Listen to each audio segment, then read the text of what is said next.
What up, my friends? Welcome back to my channel. Today's video, we're going to be doing something a little different. We're going to be doing a sit-down chatty chat, if you will, and we're going to be covering all of my 2025 goals, New Year's resolutions, if you will. If you've ever been part of like a goal training or anything like that, SMART goals are specific, measurable, achievable, relevant, and time-bound. Sometimes when people set a New Year's resolution, they make it a little bit too vague. So they'll just say something like, I want to get healthier in 2025. Now, that's an admirable goal, but it's not very specific in terms of how you're going to take the time to set that up. So when I was trying to set my goals, I tried to be as specific as possible, but sometimes if you overcomplicate it, it can really discourage you from attaining the goals. So I would say that there is definitely a balance there. But for the most part, as we're going over our goals, that's what I set in mind. I was trying to set up SMART goals for myself for the year of 2025. So I'm going to go over with you my big goals for 2025, and then I have a couple just small little ones that are more fun. But the first one that I want to start with, I'm just calling it my get your life together goal. And I know that doesn't sound very specific, but I do have a specific action plan in mind to achieve that goal. So what I did was I actually, over the past week or so, I've been going through my house and identifying pain points for myself. I am by nature a pretty neat person. Like if you come over to my house unannounced, for the most part, like we definitely live here. You can tell we live here. It's not museum quality or anything, but for the most part, it's a very neat and tidy house. However, if you guys used to watch the show Friends, you know how Monica was like a total neat freak, but then you opened up one particular closet and it looked like things were exploding? I have several Monica closets throughout my house. So I went around and I wrote down those Monica closets, other random things that are just inefficient or not working well for me. And what I'm going to try and do, because there's 12 of them, is to tackle one per month. And I want them to be in a timeline that makes sense because like one of them, for example, I want to set up a gift wrap organization system, which I know sounds so silly, but obviously I don't want to save that till December. That's probably something I want to tackle in like October. And then one of the main pain points that we have right now is our garage is an absolute disaster. So since the garage is an absolute disaster, that pain point I'm going to put at the top priority. I think if we tackle the most daunting project first, it's going to help all those other projects seem a lot less daunting and help us really accomplish these goals. And my plan to hold myself accountable for this is I actually brought this up to one of my friends and I said that what I'm going to be doing is setting aside either hours or a full day where I clear my schedule and I just focus on, depending on how big the project is. Like that garage is probably going to be like a weekend project. And I invited her to do the same thing with any pain points she has, just dedicate a few hours or whatever the case may be. And we'll kind of check in with each other, give each other moral support, and hold each other accountable to make sure those projects are getting completed. And the biggest thing with these is I want to make sure that we have a plan in place to maintain these, because once these pain points are taken care of, I don't want to have peace of mind about it for a month and then all of a sudden go back to it. So that's going to be the biggest thing, accomplishing them and then making sure to set up some type of a system. Okay, and then I do have a couple fitness goals for the year of 2025. For me, I think that one of the things when it comes to fitness is there is this myth out there that the people that run marathons and go to the gym 6 days a week and make fitness a priority, that they have some fountain of motivation that the rest of us don't have. That's just a hard truth for myself to accept. What I think fitness is about really is finding a habit and sticking to that habit, and that's definitely something I can improve on. I used to be so good about getting fitness in and prioritizing it, and I've gotten to a place where I'm no longer prioritizing it. So in the year of 2025, one of my top fitness goals is to make sure that I do 60 minutes of aerobic activity, whatever I feel like that being, 4 times per week minimum. So that's my minimum. But I think that once I get into the swing of it, I'll probably get back to a place because I really do enjoy working out. I know that sounds crazy, but I really do. Maybe not the first 5 minutes, but once everything kicks in and I love the way I feel after it and I remind myself of that all the time. I also love the variety that you can get from working out. So I have a Peloton treadmill and I have the Peloton All Access app, and I have like an off-brand spin bike where I can actually set my iPad up on it and use the Peloton app to do spin bike classes. But Peloton also offers on the TV, because we have a smart TV, they offer a variety of like shadow boxing, yoga, they do aerobic classes, or I think they call them HIIT now, but you guys that were with me in the late 80s and 90s. It's an aerobic class, things like that. So they have a bunch of different programs, and I have access to all of that. So I have no excuse. So in the year of 2025, that is my main fitness goal, is to get 4 times a week, 60 minutes of activity. It doesn't need to be 60 minutes consecutively. If I have to break that up into 3 different things, I do 20 minutes of strength training, 20 minutes on the spin bike, and 20 minutes of walking, or whatever the case may be. It's fine, but it needs to be 60 minutes from sunup to sundown, sometime during the day. I'm thinking I might do some Zumba classes once or twice a week right in the living room with my kids.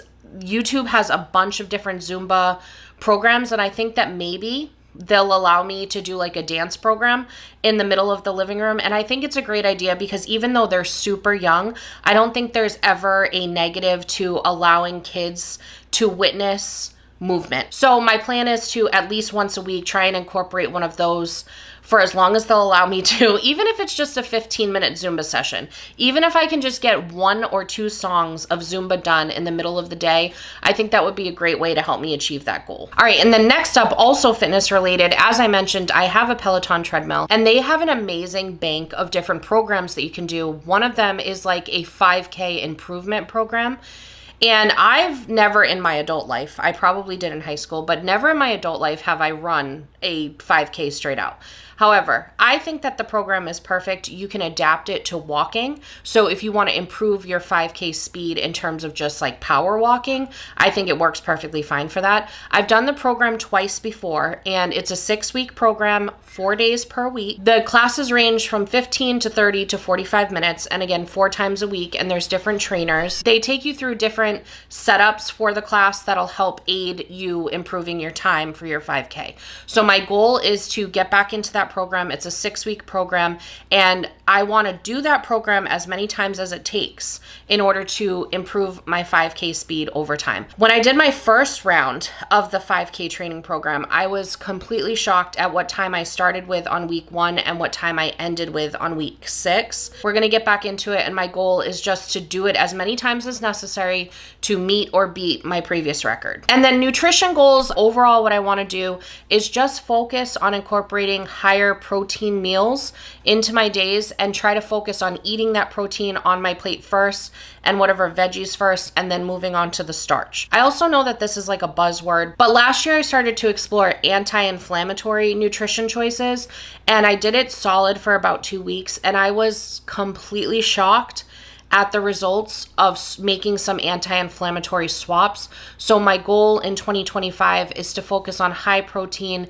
and anti-inflammatory. However, I'm also going to be mixing in the meals that I share with you guys that are more comfort balanced meals. And I think that is so important because I want to sustain this. I spent so much of my teens, early 20s, and even some of my late 20s chasing diet trends, and it's just not the path that I want to take in my life now.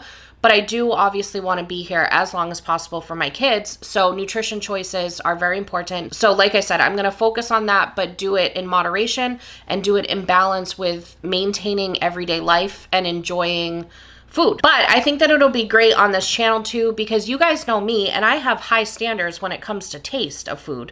So if I can come up with those high protein, anti-inflammatory style ones and share it with you, and it's still just as delicious as any of those comfort meals we all love, then I think we're all going to win. Now, when it comes to this channel, of course, I'm setting a goal, and that is going to be that I want to develop a new series for this channel for the year of 2025. And my goal is to just have something that you guys can count on seeing once per month for the entire year. If you've been here before, you know I do a lot of haul videos, and that's something you can pretty much always count on. I share a lot of recipe videos, but I mix it up. Sometimes I'm doing shelf cooking. Sometimes I'm doing a what's for dinner. Sometimes I'm doing a theme one where I'm sharing Massachusetts recipes or Disney recipes or what have you. But in 2025, I want to have a series where every single month, you know, you're going to be able to count on that. I will give you guys a hint because I love you and because we're all friends, and you guys can confirm if you think this is a good one. I'm thinking about making that series 5 ingredient meals. And I'm thinking like every single month I come up with 3 meals that are just 5 ingredients or less. So let me know what you guys think about that, or if there's another series that you think that I should dive into. And you guys are constantly rooting me on when it comes to the amount of subscribers that I have. I really feel weird setting a goal for that number because I've never been one of those people that wants to come off like I'm chasing followers. That just feels weird to me because for me, it's more like quality over quantity, and I mentioned that recently. And I feel like the community I've been blessed with here on YouTube is the utmost quality. So for me, although I want to see results to show that I'm on the right path, because if I do have people subscribing to that channel, then that obviously means I'm giving valuable information that people are finding value in. It's a weird balance for me because I just feel weird about it. I hope you guys are getting what I'm putting down. And my hope is that in 2025, I achieve 10,000 because that just feels like an absolute wild dream to me. The idea of having 10,000 people willing to invest their time and energy into my channel at any rate, even if it's just a simple thumbs up or watch one video every year or whatever, that just blows my mind away and would be the coolest thing. So that's definitely a goal for this channel as well, to try and achieve 10,000 subscribers in the year of 2025. But I want you to know that even if I camped out just at this 5,900, whatever I have currently, if I just camped out for the rest of the time with you guys that are up in my comment section all the time, I would still be the happiest and most fulfilled YouTuber there ever was, because you guys are truly the best community there is out there. No one will be able to convince me otherwise. All right, and then last up, this one's kind of a fun one, and I haven't gotten too specific on it yet, but hopefully one of you guys out there could help me on this. My last goal for 2025 is to set up a structured learning environment for my kids. My oldest is about to turn 3 in January, and then my twins just turned 2 a few weeks ago. And I am planning to homeschool them. And the reason is because we actually own an RV and we love life on the road. So the plan is to hopefully, as they get older, we can do schooling and then kind of supplement with trips where we actually take them to see the things that we're learning. So let's say we learn about the Civil War. We could take a trip up to areas that have Civil War monuments and things like that, and then they can actively see. Maybe we're learning about Washington, D.C., take them in the RV somewhere outside of Washington, D.C., and then go spend the day in Washington, D.C. In order for me to get my mind going, because you guys know, time just flies by. So I can't even believe the fact that my oldest is turning 3. Like, I have to start thinking about true homeschooling situations. So I want to set up an area in our living room that is kind of like a preschool zone where we can have a circle time type situation where every day I change out what the weather is outside, what day it is, what month it is, all of that stuff. So if any of you have history in education, or if any of you homeschooled your own kids or just set up some type of environment like that for your toddlers, preschool area, kindergarten even, please feel free to leave me any tips because I'm excited about it. My entire childhood, I wanted to be a teacher. If you asked me what I wanted to be when I grew up, I always said I wanted to be a teacher, and I always said I wanted to be a mom. So the idea of me getting to be a mom and also teach my kids is like the coolest thing ever. My goal for that is to try and just work on the next like week or so. What I do know specifically is I want to set a budget, and I want to start looking for the different classroom supplies and things like that that I'm going to need in order to accomplish this, and make sure that I'm being reasonable about it, because if you gave me free reign to do this, I would go absolutely nuts. So I want to make sure that I'm reining myself in and keeping it kind of simple, because like, hello, they're toddlers, like let's not go overboard yet. Okay, and then a couple of the ones that are not like SMART goals or whatever, they're just kind of like, I want to do this, and if I can, great. In the year of 2024, I set a goal to read 200 books.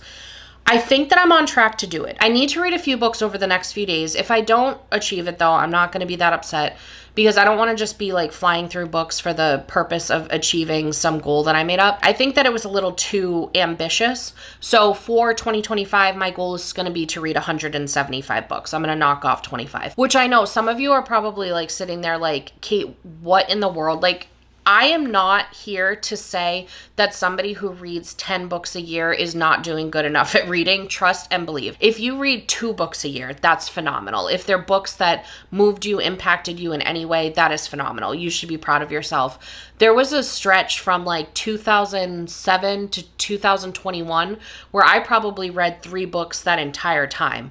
So reading any amount of books is honestly admirable, but my specific goal this year, knowing me and knowing what I need. So that is that, although some of the titles that I read are novellas too, so it's not like a true 175, but that's enough, Kate. Okay, we did enough there. And then my last little fun one is that I used to be way into savings challenges, cash savings challenge specifically. One of my favorite ones that I did was where you take okay, this is what other people did, and I'll tell you how I adapted it. What people do is they take 100 envelopes and they label it 1 through 100. By the way, do you say envelope or envelope? Because I go back and forth, and I just said envelope, but I feel like I want to say envelope. But anyways, they take those things and they label them 1 through 100. And each day they go and they put $1 in the 1, $2 in the 2, $3 in the 3. You get the idea. At the end of it, I don't remember how much it amounts to, but it's like over $5,000 or it might be over $10,000. I can't remember. It's a good chunk of change if you can accomplish the task.